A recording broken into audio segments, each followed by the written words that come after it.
Hey everybody, it's Roberto. I initially had a very different video planned, but with the current situation in the world, with everything that's happening right now, with the tragic murder of George Floyd, with the injustice and hardship suffered by many, many people, with the ravages of the coronavirus in our communities and with our economy, I just felt that it was important to make a video where I address people's concerns and where I take this opportunity to give what I think is an important message to all creators and to the people here in this community that we've built. And so this video is not going to be heavily edited, and this video is also not going to be monetized. I have nothing against any creator who's posting or monetizing content at this time. In fact, I'm encouraging creators to use their platform to raise money for charities and causes and for communities that are suffering right now, businesses that need to be rebuilt, people who need to be protected, and also to use their platform for many things that we just really need right now from everybody. But I want to walk through some of my own issues with what's going on in my own thoughts and feelings here, and maybe some of you can relate to it, and also maybe some of you will be educated by it. And so I kind of want to tackle a few of these things in order. I want to talk about what's going on right now with George Floyd, and in response to that situation, I want to talk about my own experiences with Black anxiety. I want to talk about the coronavirus, and I want to talk about what we can do as creators to act responsibly at this time, and what we can do to just support each other and everybody that relies on us. I don't pretend that I have all the answers, and I don't pretend to know what the right thing is all the time. And so I want you to just kind of take what I'm saying as one person's experience and point of view, and I want you to just try to be as thoughtful and educate yourself as much as possible. My own experiences have been very difficult to reconcile and to talk about during this time, even with the people closest to me.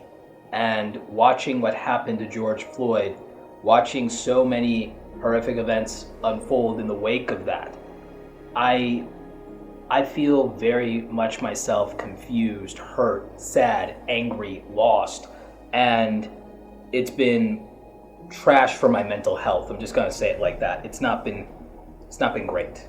And in general, that's a struggle that I deal with every day anyway.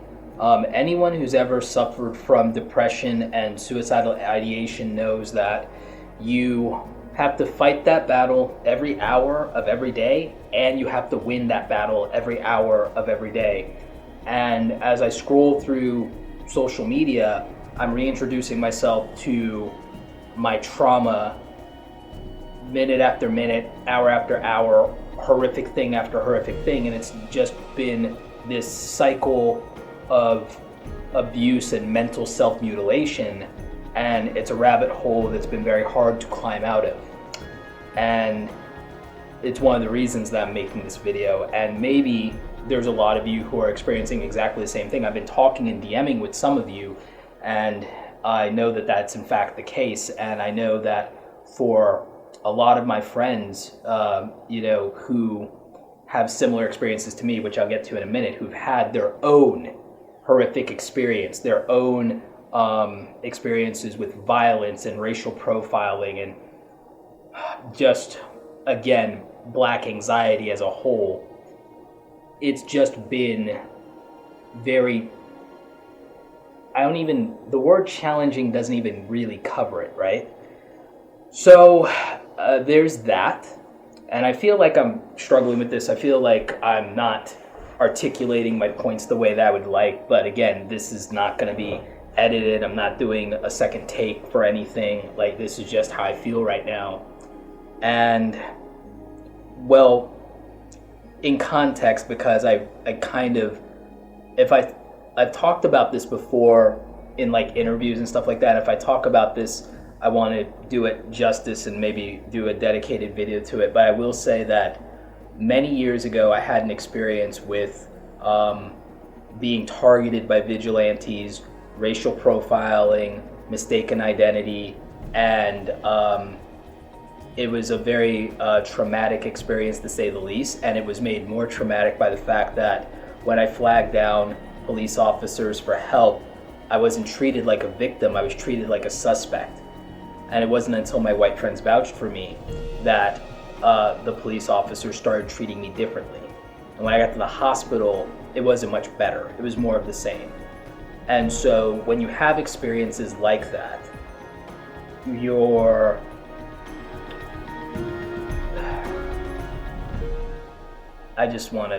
I want to move to the next topic. So, my feelings around Black anxiety. I feel like this is something that I articulate better when I write it down. So every day when you walk out of your house, you have to be panicked as to whether you have your ID, because not having it might be a death sentence. Every day you have to know that you won't be given the benefit of the doubt. Every day you have to walk out the door and know that you fit the profile of a suspect. Every day, no matter how much money you make, no matter how smart you are, no matter how accommodating you are, no matter how non-threatening you are, you know that it's not enough. You know. And so you have to live with that. And there's no amount of money and no amount of privilege that ever lessens your Blackness. There's no getting around it. There's nothing you can do to close that gap. And you know that. And you live with that. Day after day. Minute after minute. Hour after hour. And you're reminded of it at every corner, at every turn. Every time you're followed around in the store. Every time they ask if you're sure when you know you can afford it. Every single time you are made in some way to question whether or not you're less than. And so that is a part of the Black experience. And when people tell you that, you need to understand they're not exaggerating that issue. They're not exaggerating that problem. You need to hear them, and you need to become more educated about it. And I mean, I think that just has to be said. And it's difficult for us to talk about this sometimes, even with each other. And those important conversations have been being had. With that in mind, I think it's important to have those conversations. I think it's important for more of us to open up even to each other. And I've really appreciated those of you who have taken the time to listen to me, those of you who've taken the time to reach out to me, those of you who've taken the time to check on me because you know I struggle. And I really do just want to say that I appreciate it. And I'm trying to keep my composure as I film this, because it really is that hard, and you need to understand how hard this is for people to talk about. And so I want to move to the next topic. So the coronavirus. A friend of mine lost her grandmother to the coronavirus. Two distant relatives that I've met but I'm not very close with on my father's side have passed from the coronavirus. I know people who have personally suffered and recovered from the coronavirus. The coronavirus is real. The coronavirus is real, and it's still a problem, and it's still spreading. I know that it's going to get worse before it gets better.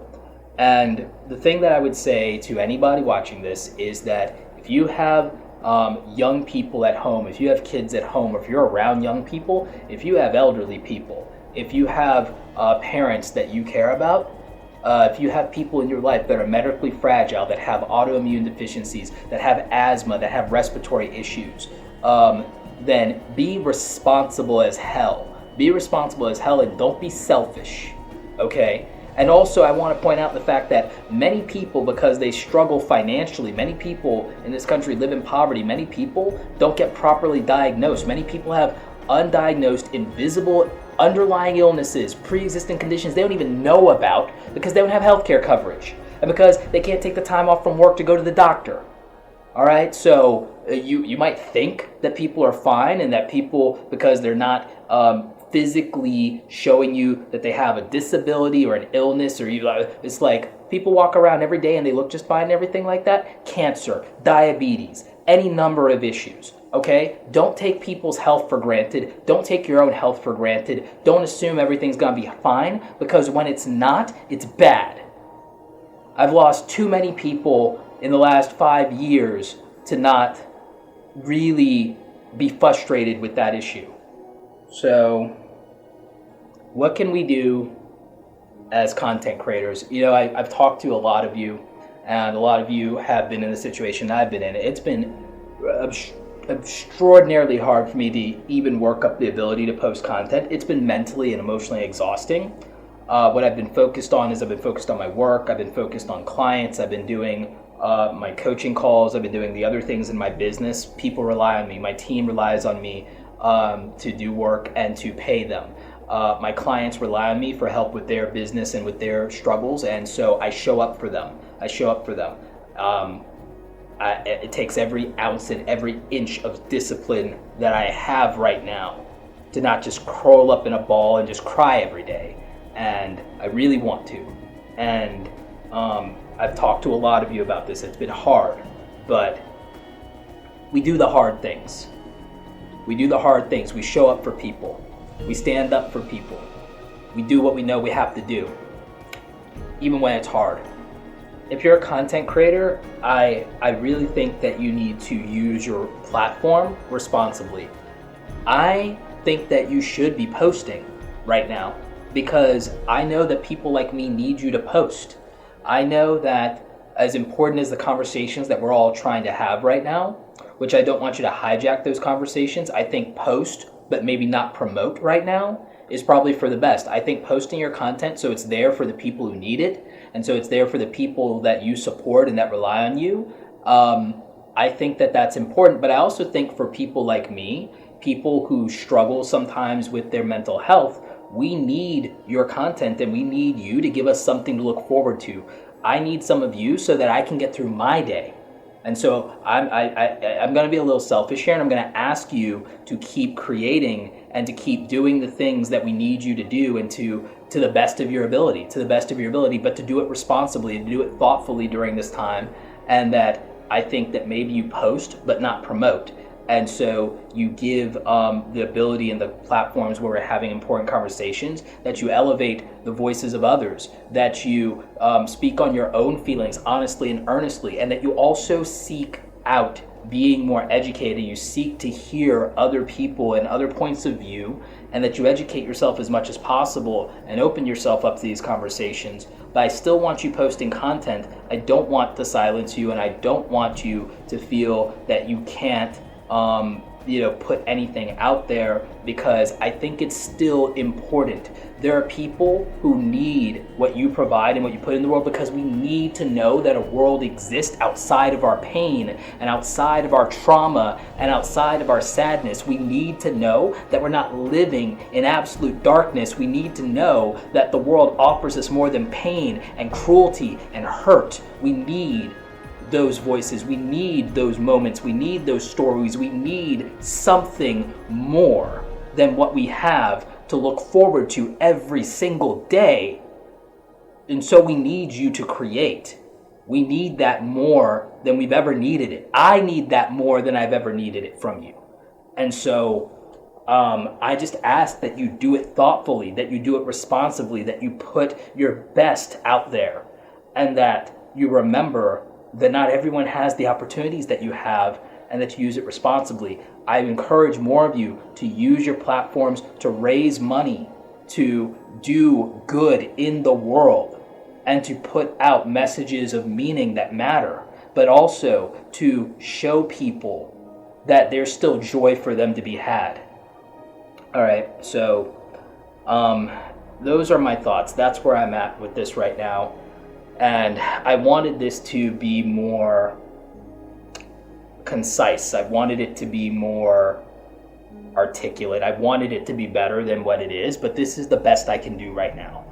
I'm struggling with content right now. I have a back catalog of things that I've filmed that I haven't found the strength to edit, and that I have struggled with whether and what is the right time. There's a lot of things I have up in the air that I've pushed back.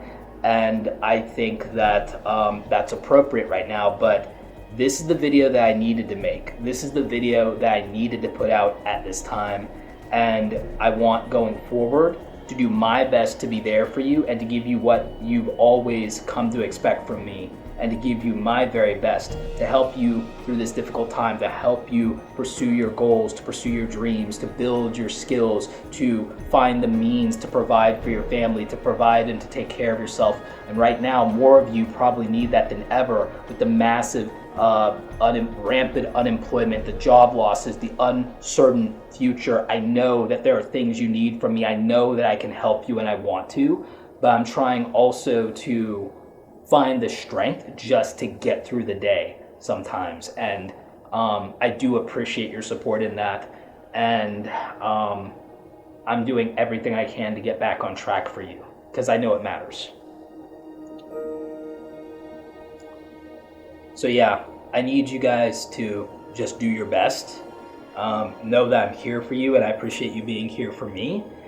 And more than anything, I need you to go out there and I need you to create something awesome today. I need you to put every ounce of good you can into the world. And I want you to just always try to be better than you were yesterday. All right? Take care.